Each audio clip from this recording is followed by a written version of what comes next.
Hello, good morning, everybody. I went to draw in my sketchbook and I opened it up to the very next page and marker. So let's make some fun with it. This border collie is the first thing that jumps out at me, and it definitely looks like a dog. I thought it might be fun if we put something on his back and turn him into like a giant pet. So let's see what we can do with that. Does the dog have another ear? I only drew one ear for that dog. Let's give it a second ear. So then we can have ropes going to both ears. Should we give her no chin or a big chin? Whoa, that looks crazy. Let's run with it.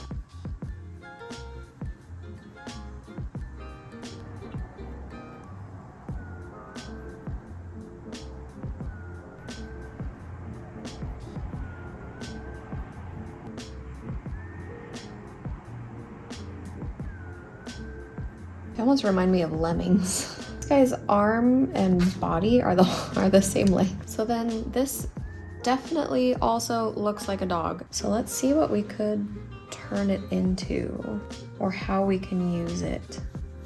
We don't even have to use all of it.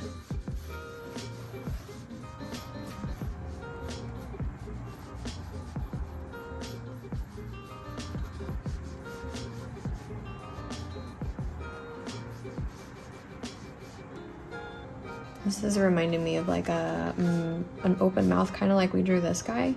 So we could do like a closer up version and explore that anatomy a little bit more. These guys probably have really tiny teeth like dolphins. This part of the marker that's coming through does look darker. So I think I want that to be where the eye exists. I might actually use that for like, ooh. What if he has no eye and it's just a hole?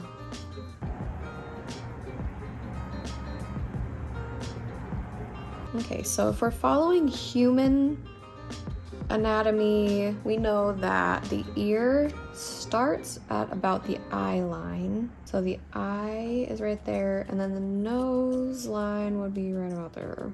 But then I also kind of want it closer up. So that gives us a lot to work with.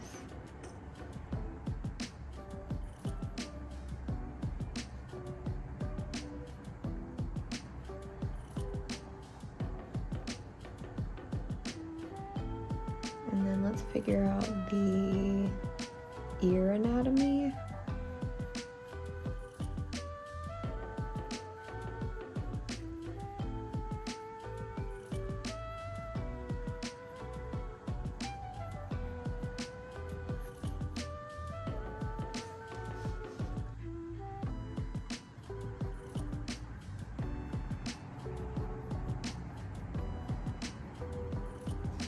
Ooh, maybe they have like earrings.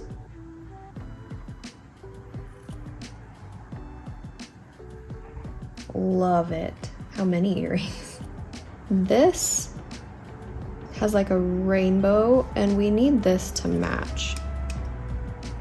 So let's arch this part of the mouth up, because when he closes his mouth, he's gonna need it to shut the right way. It kind of looks like this is like a shoulder.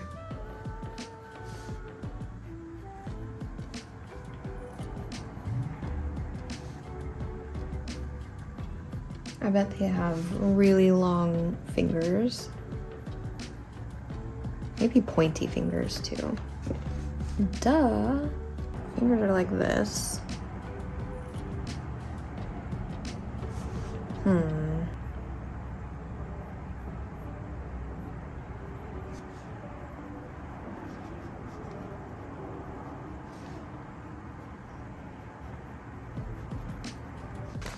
Let's make this.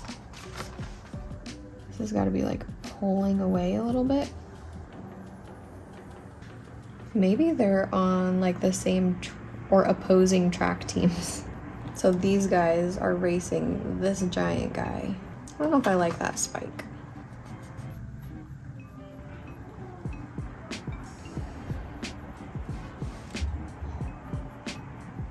Let's actually add some color. I'm gonna let that color decide for me, and we'll just go with pink. What does baby blossoms look like? Oh, I forgot to erase. This pink might go well with a green. I think this is our color.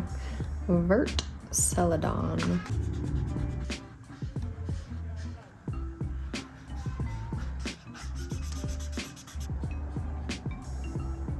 I like the idea of keeping the same tone, the same colors throughout, so it doesn't get too confusing to look at. Let's add another layer here to darken it up. This could be like a ghost dog. Ooh, we could make it if we're doing a ghost, we could make it see-through. I imagine that I would just need to find like this same color, but lighter, less pigmented, and then draw the body through the dog. Oh shoot.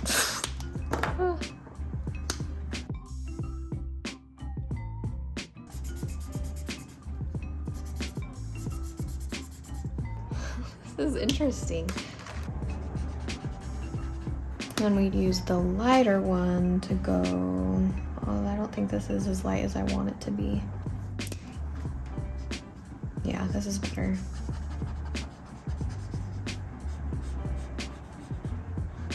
So let's keep the eye. So now the dog looks kind of see-through. That, oh, I can't believe that worked. That's so cool.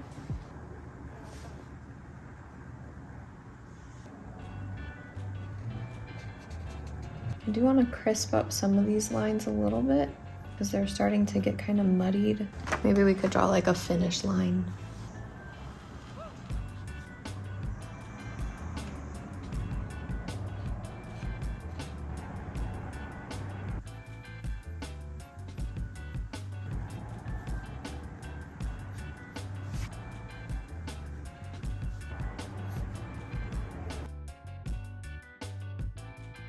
So I've seen a lot of people use marker and then do colored pencil on top of it, and I've never tried it before, so this is my first attempt. I don't have that many colored pencils to choose from, that many colors to choose from, so my options are quite limited. I decide to use just the green color that it started out with, and then the colors that are next to the green on the color wheel, so yellow and blue. I use the yellow for the highlights and blue to kind of give a little bit more oomph to the shadows. And I think it turned out pretty cool. So as I start to layer on the colored pencils, the waxiness of the colored pencil starts to make the paper very shiny.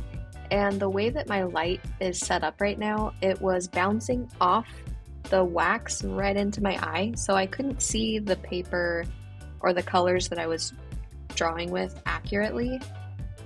So I moved the light a couple of times, and whenever I would move it so that I could see it accurately, then you guys couldn't see it at all. It was super shiny for you.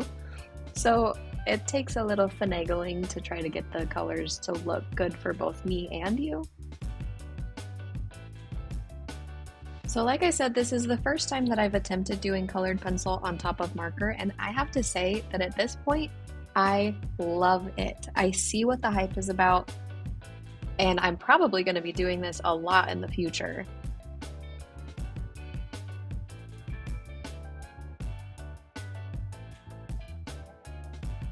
It was a lot of fun to try to figure out where his muscles would go. And I used just human anatomy, or the very minor human anatomy that I am familiar with. This is what I ended up with. I think it turns out pretty cool. I think the forearm maybe turned out a little too long, but I didn't notice it at the time, and I think it still turned out okay.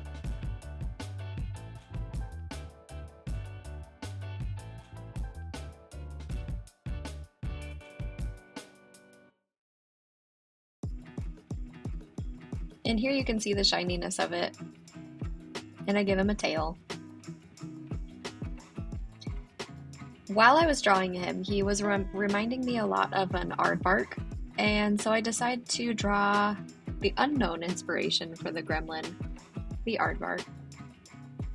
So for this, I just pulled up a reference photo on Pinterest that I'm looking at, and I actually didn't know that aardvarks had ears like this. I didn't know a lot about what aardvarks look like, just that they have thin, long noses and long ears. That's really all I knew. I didn't know also that they have a very odd like thumb, but on the outside of their foot. So that was really confusing to draw also. So I wanted to finish up getting like the details of the nose for the first aardvark I was drawing, and I just could not make sense of it. The reference photo wasn't very clear on the details of the nose, so I found a different reference for the nose specifically. So I was just trying to get the feel of an aardvark nose.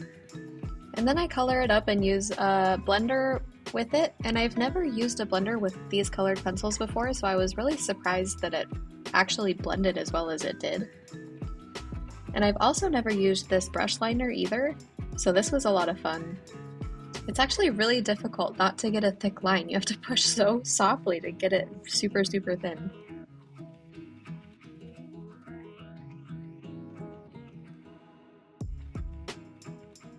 So I took what I learned from that other aardvark nose and applied it to this aardvark nose. And then I colored up really loosely with colored pencils. I'm being much more loose this time with the colored pencils instead of worrying so much about like the details. I want this drawing to have a different feel and vibe than that first really intense gremlin. And I figure that having loose colored pencil strokes is going to be the way to make it feel loose. So in my efforts to become a better drawer, I have learned about myself that I really like drawing ears, and so this ear is no different. For some reason, this ear was so fascinating to draw. It's so different from the other gremlin drawing that I did.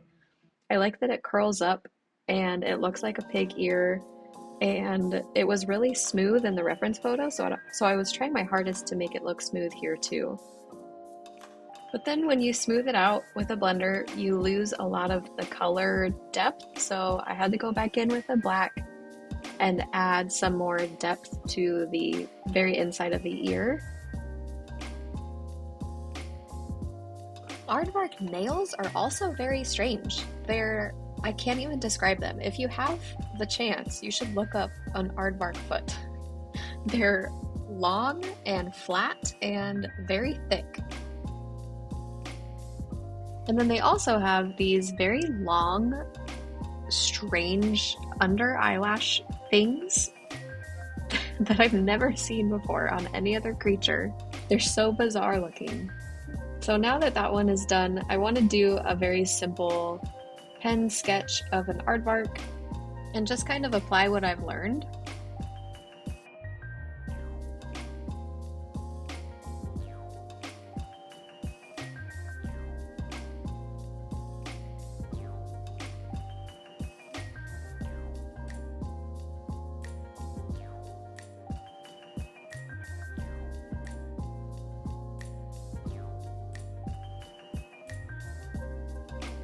I had the realization that aren't aardvarks confused with anteaters sometimes because they both have really long tongues. And I didn't draw a long tongue once in all three of these drawings. So I go back to this one and I add a long tongue. I do decide to go back and add a little bit more brown depth to the eye and some of the back of this aardvark. And it just feels a little bit unfinished.